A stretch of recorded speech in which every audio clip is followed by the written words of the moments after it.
십자가의 고난과 사랑을 깊이 묵상하는 이 사순절의 여정 속에 오늘도 영과 진리의 이 예배의 자리에 나오신 성도 여러분들을 주님의 이름으로 축복합니다. 우리는 지난주까지 마태복음 5장을 통해서 우리 마음의 심연을 꿰뚫어 보는 주님의 불꽃 같은 눈동자 앞에 섰었습니다. 살인과 간음, 이혼과 거짓 맹세, 그리고 원수 갚는 일에 이르기까지 주님은 겉으로 드러나는 율법의 껍데기를 산산조각내시고 철저한 우리 마음의 동기를 물으셨습니다. 이제 오늘부터 시작하는 마태복음 6장으로 넘어가면서 주님의 시선은 유대 사회, 그 당시 유대 사회의 가장 거룩한 세 가지 종교적인 기둥, 즉 구제, 그 다음에 기도, 금식이라는 우리 경건 생활의 한복판으로 향하십니다. 자, 우리는 곧바로 이어지는 6장 9절부터 기독교 신앙의 가장 완벽한 모델이자 진리인 주기도문을 성찰하게 될 것입니다. 그런데 성도 여러분, 여기서 우리는 매우 중요한 신학적이고도 신앙적인 질문을 던져야 합니다. 예수님은 왜 가장 위대한 기도인 주기도문을 가르치기 직전에 1절부터 지금 6장 1절부터 8절까지의 이 기나긴 말씀을 통해 우리의 경건 생활을 기도를 하는 그런 우리 하나님의 향한 경건 생활을 그토록 무섭게 경고하셨을까요? 아주 무섭게 경고합니다. 예. 그 이유는 명확합니다. 아무리 완벽하고 거룩한 주기도문의 기도 내용이 예수님에서 우리에게 주어진다 하더라도 그 기도를 올려드리는 자, 우리들이죠. 우리들의 동기와 대상이 잘못되어 있다면 그 기도는 하나님과 아무런 상관이 없는 이방인의 주문이나 우리나라 같으면은 뭐 옛날에 성황당의 기도겠죠. 그죠? 이방인의 기도나 종교적인 연극으로 전락해 버리기 때문입니다. 기독교의 예수를 믿는 우리 하나님을 믿는 기독교의 기도를 하기 이전에 기도 자세가 어떠해야 된다는 것을 명확하게 얘기를 하고 있어요. 왜 그러냐면 기도 내용을 예수님이 말씀하시기 전에 기도를 받아들이는 자세와 우리의 기도를 어디에 향하고 있는가, 우리의 기도가 우리를 만드신 하나님을 향해서 향해서 있느냐, 너 자신을 위해서 향하고 있느냐, 그걸 우리 자신도 스스로 모르고 있어. 그거를 정확하게 예수님께서는 1절에서 8절까지 아주 심하게 얘기를 하고 있어요. 그만큼 다음 주 시작부터 시작되는 하늘에 계신 우리 아버지 시작되는 주기도문 하기 이전에 이 기도를 우리가 어떻게 해야 될 것이고 어떤 마음 자세를 가져야 될 것이고 이거는 바로 우리 평소에 우리 기독교인들의 기도 생활과 밀접히 관련되어 있습니다. 우리 이 한국도 마찬가지지만 서양도 마찬가지고 근데 한국이 특히 더 그래요. 기도를 열심히 하라고 했지 기도의 내용이라든가 기도를 어떻게 하기 전에 어떻게 들어야 된다는 그것은 잘 선포되고 있지 않아요. 근데 사실은 그게 굉장히 중요합니다. 그래서 오늘 예수님이 직접 말씀하신 거죠. 6장 1절에서 8절까지 아주 심한 말 하십니다. 이것은 바로 뭐냐?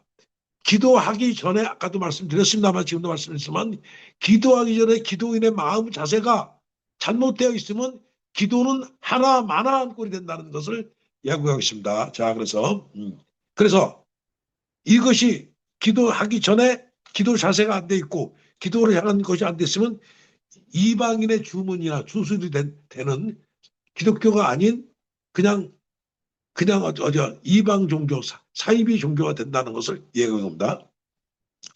예수님 왜 그랬습니까? 예수님은 당시 바리새인들이 하나님을 향한 거룩한 열망을 사람들의 평판과 인정을 얻어내는 도구로 변질시킨 것을 꿰뚫어 보셨어요. 그 당시에.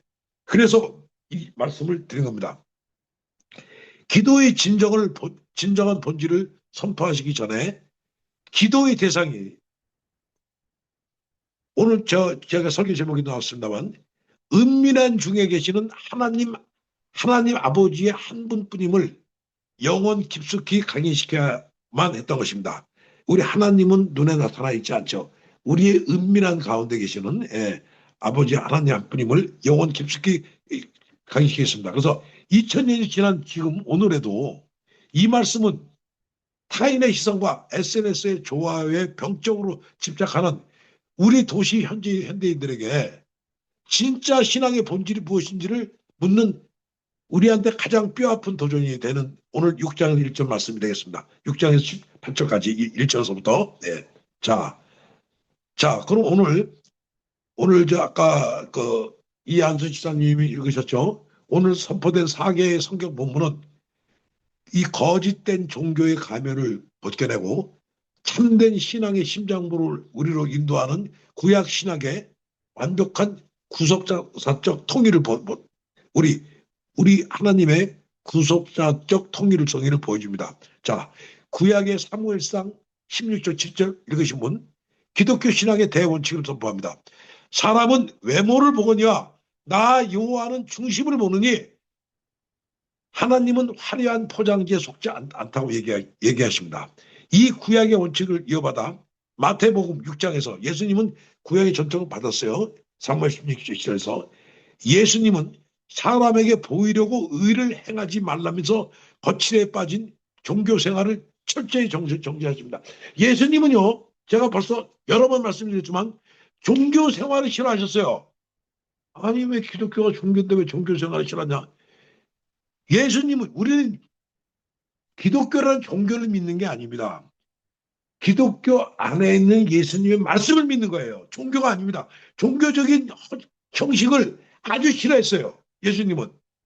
이걸 아셔야 됩니다. 우리는 종교적인 경건, 어떤 무슨 기도, 무슨 예배, 이 순서를 굉장히 중요시하지만 그거보다는 예수님의 말씀과 행동을 쫓아서 하는 그런 성경의 신앙의 본질을 말씀드렸지 종교적인 거룩하게 하는 그런 형식에 매달리지 않았다는 겁니다. 이걸 중요합니다. 그래서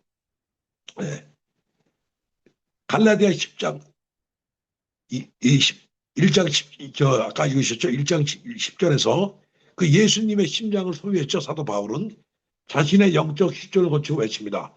내가 지금까지 사람들의 기쁨을 구하였다면 그리스도의 종이 아니니라.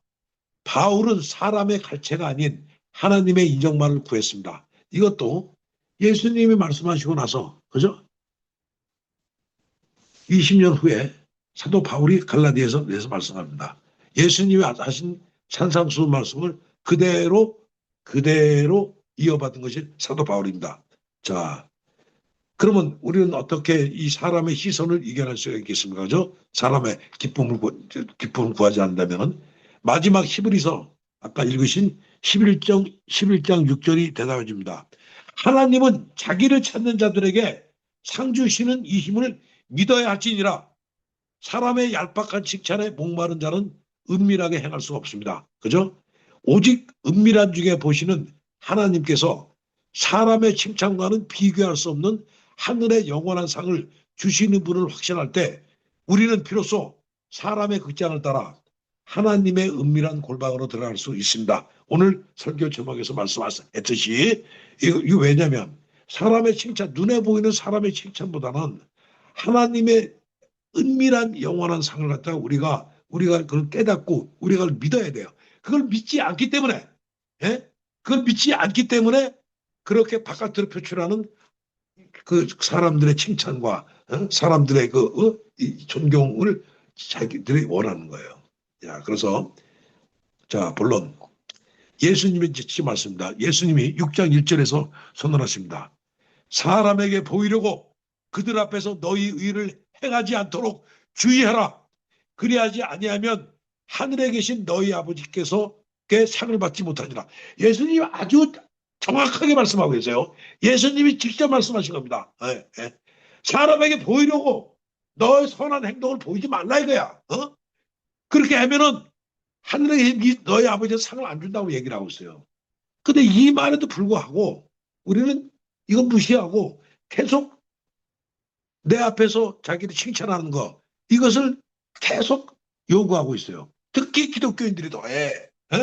특히 목사들이 더하고 특히 장로들이 더합니다. 네? 이 말에 대해서 가장 핵심적으로 받아들일 분들이 이것이 참 기독교가 자꾸 세상의 빛과 소금이 안 되는 바로 이런 경우가 되겠습니다. 자기도 모르게 그래, 자기도 모르게. 네. 자, 그러면 제가 맨날 옥스퍼드 원어 성경 대전에 헬라 원어 주석을 아주 중요한 그 부분만 얘기하겠습니다. 자, 여기서 이 단어 처음에 테아데나이라는 단어는 예수님께서는 당시 바리새인의 종교생활은 진실한 예배가 아니라 무대 위에서 조명을 받으며 관객들의 시선과 박수갈채를 끌어모으려는 한편의 연극이었다는 겁니다. 보이려고 너희들이 사람에게 보이려고 하는 이 보이려고 하는 말은 테아데나이라는 말입니다. 테아데나이라는 뜻은 한편의 연극이라는 뜻이었단 말이에요. 그 당시 그리스에서 헬라에서는 연극이 횡행했어요. 그 예수님은 그 연극에서 연극을 꾸미는 거라 이거야. 보이려고 하는 것이. 이 보이려 연극을 꾸미라는 뜻이에요. 그 다음 외식하는 자. 예수님이 가장 강렬하게 아마 성경 전체에서 제일 예수님이 아주 강렬하게 욕을 했고 욕을 할 정도가 아니었죠. 가장 싫어했던 말이 바로 외식하는 자 히포크리테스입니다. 예수님은 2절과 5절에서 이들을 가리켜 외식하는 자라고 했습니다. 이 외식하는 자는 헬라어 바로 히포크리테스인데 문자적으로 이 단어는 고대 그리스 연극에서 가면을 쓰고 연기하는 배우라는 뜻입니다. 히포크라테스. 연기하는 배우 히포크라테스. 속마음은 하나님을 향한 경외함과 가난한 자를 향한 궁일함도 없으면서 얼굴에는 자비롭고 거룩한 가면을 쓴 채 회당과 거리 어귀에서 나팔을 불며 사람들을 모아놓고 자신의 경건을 과시했습니다. 주님은 이들의 기도가 하나님을 향한 기도가 아니라 사람의 길을 향한 대사였음을 폭로하십니다. 자, 당시 유대교에서요 가장 고질적인 병폐에 있으며 특히 예수께서 가장 싫어했던 외식하는 자 히포크리테스에 대한 예수님이 직접 언급했어요. 이 본문에서 처음 사용됩니다. 외식하는 자들. 이 본문에서 처음 사용되기 시작해서 성경의 도합 20번이 나옵니다. 20번이나 외식하는 자. 모두 예수님만 이 말을 사용했습니다. 사도 바울도 말 안 했어요. 예수님만 성경에서 이 말을 20번 사용했도록 혐오했습니다. 예수님이. 특히 마태복음 23장 저희가 나중에 23장을 가겠습니다만 화 있을진저 외식하는 서기관들과 바리새인들이라는 문맥에서 6번이나 화 있을진저 바로 뭡니까? 우리 한국말 하면 번개 맞을 자들이야 이거야. 너희들한테 화가 있을 때 이야기야. 아주 심한 욕입니다. 6번 이 단어를 집중 사용하셔서 예수님이 외식하는 자들에 대한 아주 끓어오르는 분노를 잘 드러내고 있습니다. 성경에만 20번 신약에 그 바로 뭡니까? 예수님 맨날 사랑을 어쩌죠? 화랑만 외친 게 아니에요. 화 있을진저 이런 사람들은 욕을 안 한다는 얘기예요. 그 바로 뭐야? 외식하는 사람들. 가장 외식을 많이 하는 사람들이 뭡니까? 중세 시대에 추기경들, 교황들, 현대 시대 목사와 신부들 이거 문제가 많습니다. 전체 다 그렇다는 얘기가 아닙니다. 특히 성직자 중에서 이런 외식하는 사람들이 많습니다. 특히 교회를 열심히 다니는 사람들, 특히 교회 직분을 맡은 사람들, 교회 30년, 40년 다닌 분들 이런 많아요. 본인도 몰라, 본인도 모르게 아주 경건하지 않은 드러난 이거는 예수님이 용서 안 해요. 살인한 사람은 용서 안 해도 여거는 용서 안 합니다. 20번씩 나오고 있어요. 화 있으신죠? 예. 이거 자 그래서 자기 상을 이미 받았느니라 앞에 구신입니다. 이 단어는 고대 상업사에서 다루던 사용했던 회계용어로서 영수증이라는 뜻입니다. 자기상을 이미 받았느니라 사람에게 칭찬을 받으려고 나팔을 불며 구제하고 거룩한 척 기도하는 자들은 사람들이 저분 다 훌륭하다 기도 많이 하신다고 라고 칭찬하는 순간에 이미 그 영수증의 결제가 끝나버렸다는 것입니다. 하나님 나라의 장부에는 그들에게 줄 상급이 단 1원도 남아있지 않습니다. 천국의 잔고가 제로가 된다는 비극입니다. 예. 자, 이 숨막히는 예수님의 이런 강력한 지적 앞에서 우리 2000년 교회사의 거장들은 자신들의 가슴을 치고 탄식했어요. 제가 찾아봤어요. 초대교회 성 어거스틴은 이 본문에서 어떻게 얘기했을까? 이 본문에서 인간의 죄성을 꿰뚫어 이렇게 경고했습니다. 어거스틴 얘기예요. 다른 모든 죄는 우리가 짓는 악한 행위에서 자라지만 교만과 허영심을 잉태하는 위선은 우리가 행하는 선하고 거룩한 행위, 기도, 금식, 구제 속에서 독버섯처럼 자라 우리를 파멸시킨다. 1500년 전에 성 어거스틴 얘기를 했어요. 위선은 우리가 행하는 선하고 기부 행위, 그죠? 거룩한 행위, 기도, 금식, 구제 속에서 자라는 독버섯처럼 자라 우리를 파멸시킨다고 얘기하고 있어요. 다른 악은 바깥에서 나쁜 악은 하지만 이것은 이 기도와 금식과 구제 속에서 우리를 파멸시킨다는 얘기예요. 가장 거룩한 행동을 하면서 가장 거룩한 구제를 하면서 가장 거룩한 기도를 하면서 가장 끔찍한 사탄의 교만에 빠질 수 있다는 성 어거스틴의 무서운 통찰입니다. 예, 그다음에 종교개혁자 마틴 루터도 500년 전에 550년 전에 당시 가톨릭 교회의 공로주의를 비판을 이렇게 외쳤어요. 우리 개신교를 만든 마틴 루터가 사람에게 보이려는 기도는 기도가 아니다. 그것은 입술로 하나님을 부르지만 마음으로는 자기 자신을 예배하는 가장 가증스러운 우상 숭배다. 마틴 루터 얘기를 했습니다.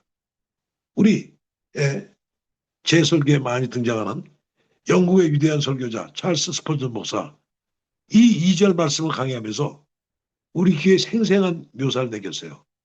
자, 찰스 스펄전 목사의 말씀.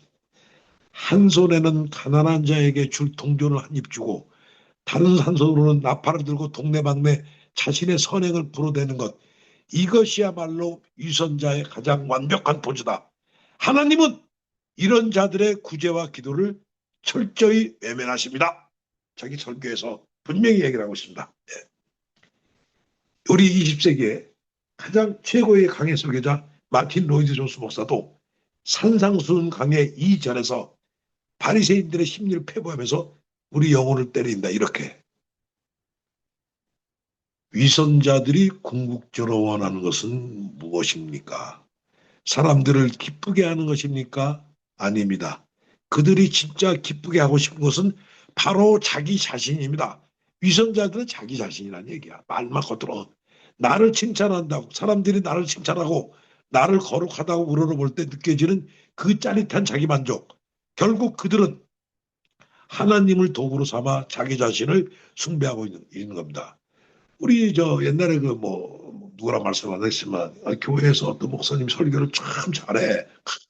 아멘 할렐루야 하면은 자기가 거룩한 줄 알아. 자기가 설교해놓고 그 설교는 오늘 저도 마찬가지입니다만 하나님을 대신해 주님을 대신해서 제가 구하고 찾아서 대신 말씀하는 거예요. 왜 내가 거룩합니까? 내가 여러분한테 설교하는 게 내가 왜 거룩합니까? 하나님과 예수님이 거룩하신 거지. 예? 우리 목회자들 특히 설교자들이 가장 명심해야 돼. 그래서 이건 가장 명심해야 될 부분이에요. 예? 결국 하나님을 도구로 삼아 하나님의 설교를 도구 삼아 자신을 숭배시키는 거예요. 십자가의 은혜를 깊이 체험하지 않고서는 우리는 결코 이 자기 자신에 의해 무서운 감옥에서 빠져나갈 수 없습니다. 특히 목회자들, 특히 정말 기독교에 많이 믿는 분들 여기서 많이 시험에다 빠져버립니다. 예. 자, 사랑하는 성도 여러분, 오늘 주님 우리에게 묻고 있습니다. 여러분의 신앙생활은 어디입니까? 여러분의 신앙생활의 무대는 어디예요? 사람들의 시선과 칭찬이 쏟아지는 화려한 무대입니까? 아니면 오늘 성경에서 말씀드렸듯이 예수님이 말씀하시지 오직 은밀한 중에 보시는 하나님 단 한 분만을 관객으로 모신 골방입니까? 저는 골방으로 가시기를 저와 여러분들은 고백합니다. 자, 여기서 이 은밀한 구제의 신비, 여기서 예수님이 그토록 애타게 가르쳐줬던 오른손이 하는 것을 왼손이 모르게 하는 은밀한 경건, 그죠? 하나님 단 한 분만을 관객으로 이 모신 삶이라는 것도 도대체 어떤 삶입니까? 구체적으로 제가 이 산상수훈의 이 말씀을 묵상할 때마다 이 아일랜드, 영국의 대문호, 우리 중고등학교 때 많이 배웠죠. 오스카 와일드. 오스카 와일드가 쓴 너무나도 아름답고 슬픈 동화입니다. 동화 쪽으로 썼는데 행복한 왕자 아마 읽으신 분도 많을 거예요. 오스카 와일드 오스카 와일드가 누굽니까? 예? 신미주의야. 탐미주의의 그 대표적인 사람입니다. 탐미주의가 바로 뭐냐? 이 소설의 모든 그 목적이 어떤 그 뭐 윤리와 무슨 뭐 이런 도덕에 있는 것이 아니라 예술 자체의 미에 있는 사람이에요. 이 사람은 그 당시 46인가에 죽었지만은 1900년도에 죽었죠. 1860년도, 50몇 년도에 태어나서 아주 그 런던의 대사교계의 총아였고 아주 지성적이었으면서 아주 그저 사교적이었던 사람이 아주 화려한 삶을 살았어. 그런데 이 사람이 이 동화를 이 행복한 왕자 이 동화를 썼습니다. 아니요. 근데 이 동화 속의 이 왕자 얘기가 바로 오늘 저희가 드린 말씀 6장 마태 6장의 1절 8절의 말씀하고 아주 부합돼서 제가 오늘 여기 인용을 하겠습니다. 이제 간단하게 얘기할게요. 이 내용이 그 오스카 와일드의 우리 중고등학교 때 많이 배웠던 단미주의 소설가 위대한 20세기 행복한 왕자의 그 스토리를 잠깐 이야기했습니다.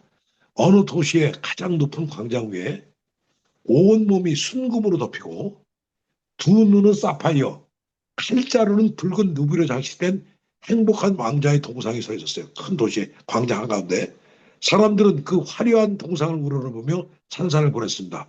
그런데 왕자는 그 높은 곳에서 도시의 가난하고 병든 자들의 비참한 삶을 내려다보며 매일 밤 눈물을 흘렸습니다. 어느 날 따뜻한 동화 이야기입니다. 이집트로 날아가려던 작은 제비 한 마리가 왕자의 발밑에서 쉬게 됐어요. 왕자는 제비에게 간절히 부탁합니다. 제비야, 내 칼자루에 루비를 빼서 저기 아픈 아이를 간호하느라 굶주린 어머니에게 가져다 주요. 내 두 눈을 장식하고 있는 사파이어를 빼서 추위에 떠는 가난한 청년과 성냥팔이 소년에게 주라. 그리고 내 몸을 순금을 덮고 있는 순금 조각을 다 떼어내서 이 도시에 굶주리는 사람들에게 모두 나눠주렴. 이 제비한테, 큰 제비한테. 제비는 왕자의 부탁대로 밤의 어둠을 틈타 사람들의 집 창문 너머로 보석과 금조각을 몰래 떨어뜨렸습니다. 가난한 사람들은 누가 자신들에게 이 엄청난 은혜를 베푸는지 전혀 알지 못했습니다. 완벽하게 오늘 말씀하신 은밀한 구제였습니다. 오른손에 하는 것은 왼손도 세상에 그 누구도 모르게 한 것입니다. 하지만 그 대가는 이 동화 속에서 참혹했죠. 모든 것을 내어준 왕자의 동상은 납으로 된 심장만 남은 채 흉측한 잿빛 고철덩어리 변해버렸고 심부름을 하던 제비는 추운 겨울을 견디지 못하고 왕자의 발밑에서 얼어 죽고 맙니다. 다음날 아침 그 도시의 시장과 시의원들이 광장을 지나다가 흉측하게 변해버린 왕자의 동상을 보고 그들은 어떻게 반응했겠습니까? 야, 이 동상 아름답지도 못하고 쓸모도 없어. 당장 용광로에 녹여버려라. 그리고 그 자리에 내 시장의 동상을 내세워라. 이 시장과 의원들이 바로 나팔을 불며 자기 이름을 원했던 1세기의 바리새인들이요. 남의 시선에 굶주린 현대인들의 우리 민낯입니다. 그들은 왕자가 밤새 베푼 위대한 사랑은 전혀 알지 못한 채 납으로 된 심장과 죽은 제비를 쓰레기장에 내다버렸습니다. 세상의 극장에서는 왕자의 은밀한 선행이 철저히 버림받고 조롱받은 것입니다. 그러나 이 소설 동화의 마지막 장면은 이렇게 끝납니다. 하나님께서 천사들에게 명령합니다. 저 도시에서 가장 존귀하고 아름다운 것 두 가지를 내게 가져오너라. 천사들이 가져온 것은 화려한 시장의 동상도 부자들의 금화도 아니었습니다. 바로 쓰레기장에 버려진 왕자의 쪼개진 납심장과 얼어 죽은 작은 제비였습니다. 하나님께서는 미소 지으며 선언합니다. 참으로 잘 골라왔구나. 이 작은 새는 내 천국의 정원에서 영원히 노래할 것이며 이 행복한 납덩어리 왕자는 나의 황금도시에서 영원히 나를 찬양할 것이다.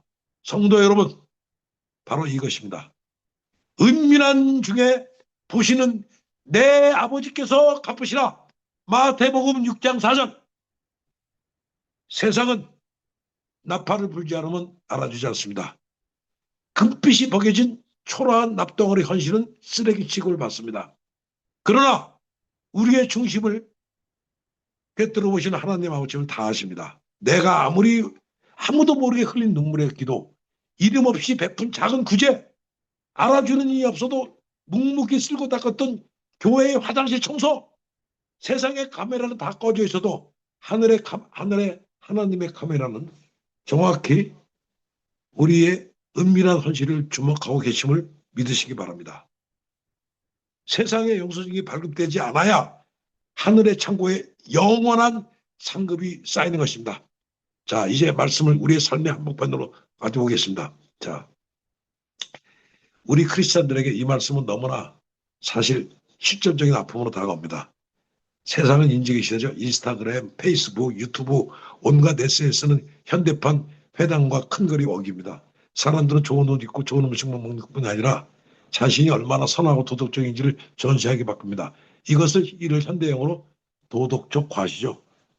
저도 그렇게 많이 살아왔습니다. 본인도 저도 모르게. 나중에 결과 보니 그거야. 내 과시야. 문제는 우리 크리스천들도 이 유혹에서 자유롭지 못한 겁니다. 자, 말씀 제가 할까요? 봉사활동 가서 사진 올리고 큐티한 노트를 예쁘게 찍어 올리고 새벽 기도에 출석한 것들 은근히 사람들에게 알리고 싶어 합니다. 나 이렇게 경건한 사람이야. 나 이렇게 훌륭한 크리스찬이야. 사람들이 좋아요. 숫자의 댓글에 우리의 영적 자존심이 춤을 춥니다. 현대 도시인들의 우리 영적인 스승 팀 켈러 목사, 이 병적인 독구를 진단하며 찾았습니다. 제가 우리 팀 켈러 목사는 어떻게 이걸 봤는가 찾아봤어요. 우리가 다른 사람의 시선과 평판에 그토록 집착하는 이유는 역으로 우리 내면이 지독하게 텅 비어 있기 때문입니다. 사람들의 칭찬을 통해 내 가치를 스스로 증명하고 구원해버리는 헛된 시도입니다. 그러나 기억하십시오. 팀 켈러 목사가 설계를 하고 있습니다. 사람들의 갈처를 위해 사는 사람은 반드시 그 사람들의 비판에 의해 죽게 됩니다. 네. 오직 그리스도의 십자가 안에서 너는 내 사랑하는 아들이요 딸이다 라는 하나님의 인정하심이 을 누리는 사람만이 사람들의 시선이라는 지독한 감옥에서 해방될 수가 있습니다. 네, 그렇습니다. 바리새인들은 피곤한 사람들이었죠. 늘 남의 눈치를 봐야 됐고 거룩한 척 연기를 했습니다. 연기를 해야 했습니다. 그러나 십자가의 은혜로 거듭난 우리는 더 이상 이런 사람의 극장에서 연기할 필요가 없습니다. 만유의 주제이신 하나님께서 나를 십자가의 피로 덮어 완벽히 의롭다고 하셨는데 도대체 누구에 더 잘 보이려고 연기를 하겠습니까? 네. 이제 말씀을 마치는 단계로 가겠습니다. 네. 자, 우리가 설교의 처음 부분에 던졌던 질문을 다시 떠올립니다. 왜 예수님은 기독교의 최고 보물인 주기도문을 가르치기 직전에 무려 8절에 거쳐 외식을 버리고 골방으로 들어가라고 강조했겠습니까? 이것은 우리의 영적인 주파수를 기도만큼은 기도만큼은 세상의 소음에서 끊어내고 오직 하나님 아버지 단 한 분에게만 고정시키기 위한 거룩한 준비 작업입니다. 주파수가 사람에게 맞춰져 있는 상태에서 하늘에 계신 아버지라고 주기도면 백날 헤어봐야 공허한 메아리요 주술에 불과하기 때문에 예수님은 예비 작업을 하신 거예요. 네. 세상의 소음에서 벗어나라. 자, 주님은 6절에서 이렇게 명령하십니다. 오늘 6절, 7절, 8절이 제일 중요합니다. 네. 자, 6절. 너는 기도할 때 내 골방에 들어가 문을 닫고 은밀한 가운데 계신 내 아버지께 기도하라. 제가 제일 소중하게 여기는 신약 성경 중에 하나입니다. 바로 뭐냐? 왜? 이걸 안 하고 있기 때문에. 한국의 기독교인들이 이걸 안 하기 때문에. 예. 여기서 문을 닫으라는 것은 단순히 방문을 닫으라는 물리적인 의미가 아닙니다. 내 귀를 간지럽히는 세상의 칭찬의 문을 닫으라는 것입니다. 나를 과시하고 싶은 교만의 문을 닫으라는 겁니다. 이 골방이라는 건 바로 뭐냐? 교만의 문 닫으라는 얘기예요. 세상과. 사람들에게 상처받고 억울했던 변명의 문조차 닫아버리고 오직 나를 사랑하시는 아버지와 하나님 아버지와 독대하는 영적인 밀실로 들어가는 조직입니다. 기도거든요. 하나님과 나 자신 앞에 기도거든요. 즉 기도는 오로지 하나님을 향한 신앙 행위죠. 그래서 예수님은 따로 한적한 곳에서 사람을 의식지 않고 기도하셨습니다. 마가복음 1장 35절 그대로 나옵니다. 예. 골방 기도는 하나님께 비밀을 나누는 기도로서 숨김없이 자기의 죄를 마음을 다 털어놓아야 하는 하나님께 열람되는 기도가 된다고 사랑과 기도의 영원한 사표 사도 요한은 요한 1장 7절에서 10절에서 기록하고 있어요. 네, 숨김없이 자기 마음을 털어놔야 된다. 마지막으로 골방 기도는 뜨겁게 부르짖는 기도입니다. 그 안에 뜨거운 신앙과 간절한 희고함과 사모함이 깃들어 있기 때문입니다. 그렇다고 해서 모든 기도를 다 이렇게 뜨겁게 울부짖어 안 하는 기도는 아니에요. 예수님도 마지막에 뜨겁게 울부짖는 기도는 겟세마네 동산에서 마지막 했습니다. 그죠? 예? 눈물 정도가 피땀이 흘렸어요. 예? 자, 그런 정말 갈구와 그 나의 인생에서 그런 것은 있어야 되겠죠? 그때는 그 뜨거운 기도를 해야 된다는 얘기예요. 자, 그래서 7절에서는 중언부언하지 말라. 비록 하나님을 대상으로 기도한다 하더라도 하나님이 원하시지 않는 기도, 자신의 욕심을 채우기 위한 기도로서 때로는 그 눈물로서 애원하는 자세로 또 논리적으로 하나님을 설득하는 미사여구를 늘어놓으며 말들을 많이 쏟아내는 것 같은 그 같은 기도를 반복하지 말라는 예수님의 말씀입니다. 정확히 말하셨죠? 예수 말씀입니다. 하나님을 대상으로 한다 그래도 하나님이 원하시지 않는 네 욕심 채우는 기도, 눈물로 애원하는 기도, 논리적으로 설득한 미사여구 이거는 하지 말라는 얘기예요. 자, 중언부언 하지 말라. 8절에서 제일 중요한 말씀이죠. 8절 하나님 너희 아버지께서 아시느니라. 할렐루야입니다. 우리가 이걸 몰라. 이걸 자꾸 잊어먹습니다. 우주의 삼라만상과 인류의 모든 역사를 주관하시는 전지전능한 하나님께서 모르시는 것이 있을 수 없죠. 네가 구하기 전에 다 알고 있다고 얘기하고 있어요. 그죠? 우리는 그것도 모르면서 계속 내가 있습니다. 그렇게 구체적으로 얘기 안 해도 다 알아. 그런 여기 보세요. 자, 하물며 우리를 피우신 피조물이와 당신이 택한 자녀의 간구 내용을 어찌 모르시겠는가. 그래서 따라서 사람에게 보이기 위한 기도가 아니라 하나님의 뜻에 합당한 진실한 기도예요. 제가 이 홍목사가 주장하는 게 바로 뭐냐면 기도는 하나님의 뜻에 합당한 진실한 하나님 뜻에 합당하면서도 그게 가식이 없습니다. 진실한 기도해야 돼. 중언부언 기도가. 이것이 반드시 들어준다고 예수님이 말씀하고 계십니다. 다시 종합적으로 하겠습니다. 자, 위에 지금 말씀은 6장에서 8절의 말씀을 종합해요. 다시 드리면 우리의 진실한 기도 자세를 6장에서 8절에서 교훈하신 내용입니다.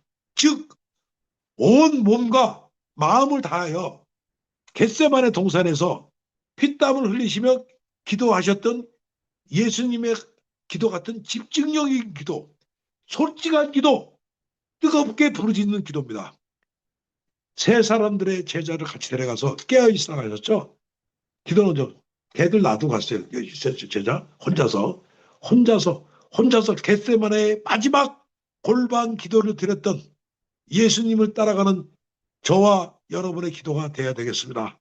그러나 여기서 중요한 게 있습니다. 제가 마지막으로 저와 성도분들께서 성서가 예표하고 있는 유념하고 새겨야 할 영원한 기독교의 핵심 진리가 있습니다. 그것은 하나님의 뜻에 합당한 기도를 하더라도 우리가 하나님의 뜻에 합당한 기도고 우리가 저 신실한 기도라 하더라도 그 기도의 응답이 늦어질 수가 있다는 것입니다. 여기서 많은 기독교인들이 여기서 다 넘어져요. 제가 그걸 60, 70여 년 살면서 그걸 많이 봤어요. 네. 그 딱 가다가 내 기도의 응답이 없다고 그냥 거기서 신앙이 넘어져. 자, 이건 바로 뭡니까? 하나님의 때와 이 카이로스죠. 하나님의 시간을 카이로스냐고 그래.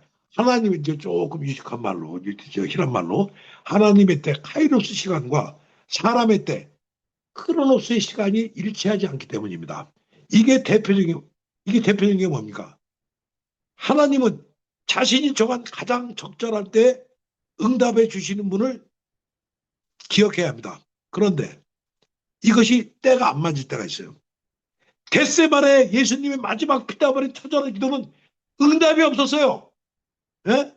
아시죠? 제자를 거둬주셔서 아무 응답이 없어. 가장 중요한 순간에. 그러나 3일 후에 하나님은 십자가의 부활의 영광으로 하나님은 화답했습니다. 할렐루야. 아멘. 예? 예수님은 그 화답을 얻었지만 아무 응답이 없고 순종을 하며 돌아가셨습니다. 인류에서 처음이자 마지막으로 3일 후에 이제 조금 있으면 우리가 부활절을 다가옵니다. 바로 겟세마네에서 3일 후에 하나님의 시간과 그 당시 인간 예수의 시간은 틀렸다는 얘기죠. 3일 후에 나타났습니다. 예? 부활의 영광으로. 할렐루야 아멘입니다. 자, 신실한 성도들의 기대는 우리 예수님에서 보는 바와 같이 이 세상의 삶이 끝났노라도 응답은 반드시 하신다는 영원한 기독교의 진리인 것을 성경은 증거를 하고 있습니다. 이번에 그 부활에서 사랑하는 성도 여러분, 이번 한 주간 여러분의 삶의 현장에서 사람들에게 보이려는 나팔을 조용히 내려놓으시길 바랍니다. 오른쪽의 헌신을 왼손이 모르게 하십시오. 아무도 알아주지 않는 고독한 은밀한 자리에서 우리를 지켜보고 계시는 하나님의 따뜻한 시선과 마주치게 될 것입니다. 세상에 주는 얄팍한 영수증을 포기할 때 아까도 말씀드렸습니다만 비로소 우리는 하늘 창고에 쌓이는 영원한 상급의 기쁨을 누리게 됩니다. 자, 그렇게 우리의 마음이 사람의 극장을 떠나 오늘 설교 제목입니다. 하나님의 은밀한 품으로 들어갈 때 비로소 우리는 다음 주에 선포될 하늘에 계신 우리 아버지여 라는 그 위대한 기도의 첫 소절을 내 온 영혼을 다해 진짜로 부르짖게 될 것입니다. 사람의 칭찬이 아닌 은밀한 중에 계시는 아버지의 미소에 미소 하나면 충분하고 거룩한 참된 경건의 저와 여러분이 되시기를 주님의 이름으로 간절히 기원합니다. 아멘. 자, 마침 기도하겠습니다.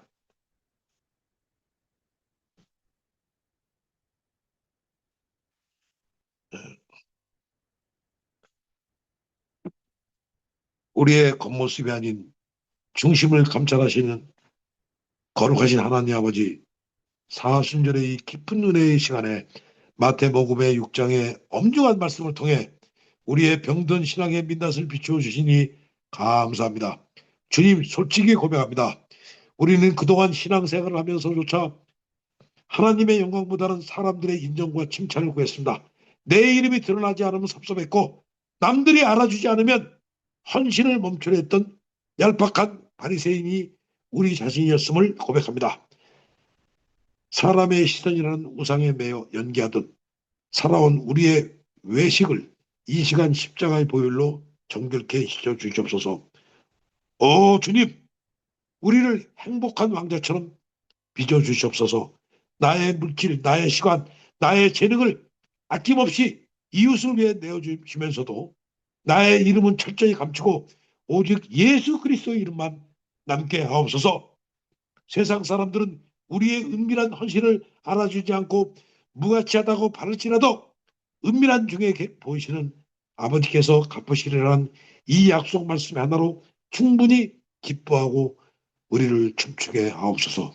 이제 우리가 세상의 나팔을 꺾어버리고 기도의 골방으로 들어갑니다. 세상의 문을 닫고 주님과 독대하는 그 깊은 은밀한 속에서 하늘의 능력을 공급받아 한 주간 세상 한복판을 승리하며 살아가는 거룩한 빛의 자녀들이 되게 하여 주시옵소서. 우리에게 영원한 하늘의 상급이 되시는 우리 주 예수 그리스도 이름으로 간절히 기도하옵나이다. 아멘.